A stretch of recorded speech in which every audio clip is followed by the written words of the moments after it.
शनिवारी भिवंडी येथे झालेल्या धर्मसभा आणि संत संमेलनामध्ये हजारोंच्या संख्येने हिंदू सहभागी झाले होते.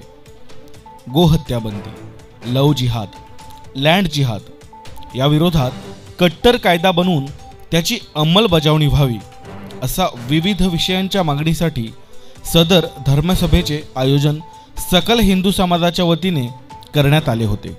या धर्मसभेस बालयोगी श्री सदानंद महाराज, तेलंगणाचे फायर ब्रँड आमदार टी राजा सिंग तसेच स्वामी भारतानंद सरस्वती, कोकणरत्न विश्वनाथ महाराज वारिंगे यांच्यासह शेकडो कीर्तनकार उपस्थित होते.